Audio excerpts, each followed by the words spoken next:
Chers amis, bonjour, Parashat Tetzaveh. Rabbi Reuven entre en classe. Aujourd'hui, les enfants doivent donner leurs devoirs. Et puis voilà que Shaoul, malheureusement, n'a pas pu faire ses devoirs.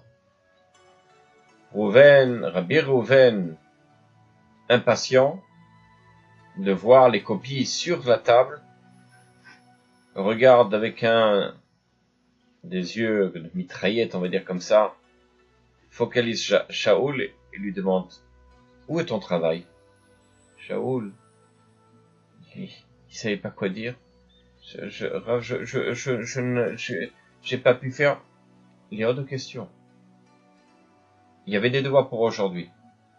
Et à ce moment-là, Rabbi Reuven dit une phrase qui va changer le petit Shaoul. Tu sais, c'est pas comme ça qu'on arrive dans la vie. Et je crois qu'à mon avis, toi, tu n'arriveras à rien. Si tu continues comme ça, tu finiras balayeur ou je sais trop quoi. Le petit Shaoul a regardé son maître, son enseignant, son rave, et s'est demandé finalement à quoi servent toutes ces études. Si il n'est pas capable d'arriver à ce qu'il aimerait être, quelqu'un de grand, comme chaque enfant aimerait, puisque son maître lui a dit qu'il ne vaut rien. Cet enfant-là, effectivement, a une scolarité chaotique et n'est pas arrivé à grand-chose. Alors, on va essayer de comprendre justement à travers la paracha. La paracha nous dit la chose suivante, je vous la lis. Tu feras la robe du éphod entièrement de laine d'azur, c'est-à-dire l'habit donc du Kohen, Gadol. L'ouverture à son sommet sera repliée à l'intérieur. Son ouverture aura un ourlet tout autour en ouvrage de tisserand. Elle sera comme l'ouverture d'une cotte de maille pour qu'elle ne se déchire pas. Tu feras sur sa bordure inférieure des grenades en laine d'azur, pourpre et écarlate tout autour de la bordure inférieure et des clochettes d'or entre elles tout autour. Une clochette d'or et une grenade, une clochette d'or et une grenade à la bordure inférieure de la robe, etc., etc. Alors, qu'est-ce qui se passe ici? Les Chachamim, déjà, ils se demandent, ils disent dans Zvachim, dans la Gemara Zvachim, Pechet, pourquoi la paracha des habits du Kohen suit la paracha des sacrifices. Et ils expliquent. En fait, c'est pour nous enseigner que de la même façon que les sacrifices viennent expier la faute d'une personne, ainsi les habits du Kohen, Gadol, vont expier aussi la faute, l'une des fautes de la personne. Je ne vais pas énumérer chaque habit qu'avait le Kohen, mais quoi qu'il en soit, il y a l'un des habits dans lequel je veux me focaliser, c'est le Me'il. Le Me'il, c'est-à-dire le manteau, ce que je viens de parler ici, de ce dont je viens de parler ici, à savoir ce fameux habit où il avait une particularité, c'était quoi? Il avait ce que la Torah appelle des grenades et des clochettes. Quelle est la différence entre grenades et clochettes?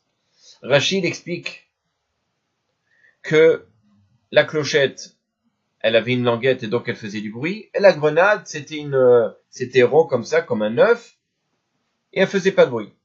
Et Rachid qui continue à expliquer, d'après le pshat de ce qui est comme ça dans la Torah, que la grenade suivait la clochette, et la clochette suivait la grenade, etc., etc. C'est-à-dire qu'il y avait l'une après l'autre, se suivait.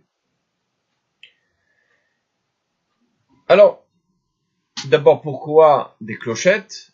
Alors, les Chachamim nous disent c'était pour entendre le Kohen, Gadol, arriver dans le Kodesh pour faire son avoda, son travail, dans le Beth Amikdash, dans le sanctuaire. Et les sages, ils disent que la clochette, donc celle qui faisait du bruit, justement permettait d'expier la faute de la shonara, de la mauvaise langue. Ce qui fait du bruit, à savoir la clochette, va expier sur ce qui fait du bruit, c'est-à-dire la mauvaise langue ce qui va se répandre à travers les bouches des uns et des autres sur un fait, peu importe. Mais ce qui est intéressant, et c'est ce que voient les sages, c'est que la clochette était entre deux grenades, c'est-à-dire ces deux espèces de ronds comme ça, sphères, qui elles ne faisaient pas de bruit. Et de là, les Chachamim nous disent la chose suivante. Mila besela mishtuka batrin. C'est quoi? Un mot vaut un sela, on va dire comme ça, une pièce d'or, et shtika, et le silence vaut 2 pièces d'or. Donc, on voit ici que la clochette, se trouvait entre ces deux grenades-là, ces deux sphères-là, qui elles ne faisaient pas de bruit. Ceci pour nous enseigner quelque chose d'important. Ce n'est pas pour garder sa bouche qu'il faille se taire complètement. Mais au contraire, le rôle de l'homme sur cette terre, c'est justement de parler. Mais il faut savoir quand parler et quand ne pas parler. Ce qu'il faut le dire et ce qu'il ne faut pas dire. C'est ainsi que le Chafetz Chaim qualifie l'homme de parlant. C'est le métier de l'homme, justement, de quoi? De se contrôler et d'être capable de se taire lorsqu'il faut se taire. Alors, peut-on parler de Divrei Torah? Évidemment, le Chafetz Chaim dit oui, puisqu'il dit Tzedek Tedabrun, le Tzedek, la justice, c'est-à-dire les paroles de Torah, ceci vous pourrez en parler. Plus que ça, les Chachamim ont dit que c'est la mishtuka. C'est quoi? Mila besela, un mot vaut une pièce d'or. Mishtuka, c'est pas écrit eshtuka, veshtuka, et le silence vaut 2. Mais c'est mishtuka, c'est-à-dire que une parole qui vient d'un silence, c'est ça qui vaut 2 pièces d'or. C'est pas le silence lui-même qui vaut 2 pièces d'or. C'est une parole qui est contrôlée qui vaut 2 pièces d'or.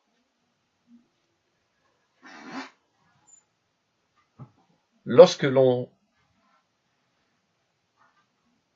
parle et qu'on intervient, qu'on a une relation auprès des enfants, évidemment chaque mot a son importance.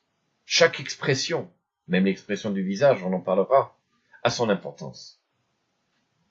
Pour ceci, je vais raconter une histoire. Il y avait un certain monsieur qui s'appelait Faibush. C'était un homme très simple. Il faisait pas vraiment la Torah, tout juste quelques mitzvot. Par contre, il avait quelque chose qu'il faisait, c'était les Teilim. À ça, les psaumes, il les faisait tous les jours. Mais à part ça, pratiquement rien. Il faisait rien.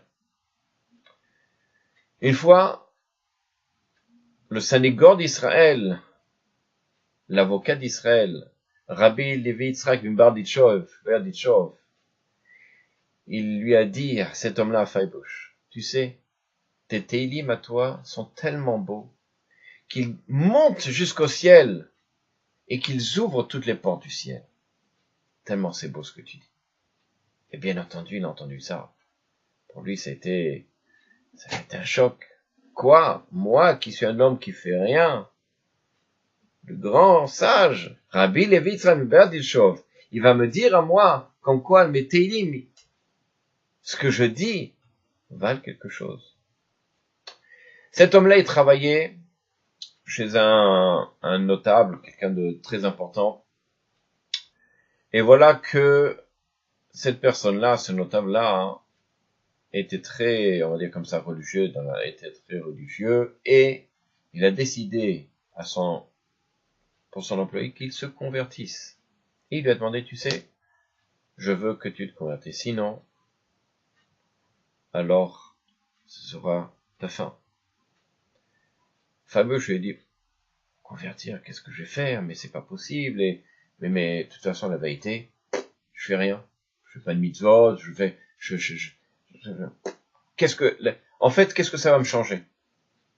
La seule chose, c'est que moi, j'ai toujours mon travail et je suis en vie. Il a failli accepter le deal. Seulement, il s'est rappelé des paroles de Rabbi Levi Yitzhak Mabatiou. Je lui ai dit, mais il m'a dit quelque chose d'extraordinaire, ce Rav. C'est que les télim que je dis atteignent le ciel, ils ouvrent les portes. Ça veut dire que j'ai une potentialité extraordinaire. Simplement en lisant les télim, alors que, à côté de ça, je ne fais rien. Donc, imagine si je fais les autres mitzvot. C'est ainsi que, en dernière minute, il a décidé de se sacrifier. Il n'a pas voulu, bien entendu, se convertir. Et il est mort, ce qu'on appelle en Kiddush Hashem, en sanctifiant le nom divin. Et sur ça, le Rav Levi Yitzhak Mabatiou dit, pour une seule parole, il a été capable de sanctifier le nom divin. Voilà, chers amis. Une parole peut construire un homme. Mais Chazé Shalom, comme dans l'histoire que je vous ai racontée, une parole peut aussi détruire. Attention, vérifiez, réfléchissez avant de sortir une parole, comme l'adage dit, de remuer sa langue 10 fois avant de la sortir. Effectivement, comme dit le Chachamim, Mila besela mishtuka batri. Un mot vaut de l'or, mais il vaut beaucoup plus lorsqu'il vient du silence. Shabbat Shalom.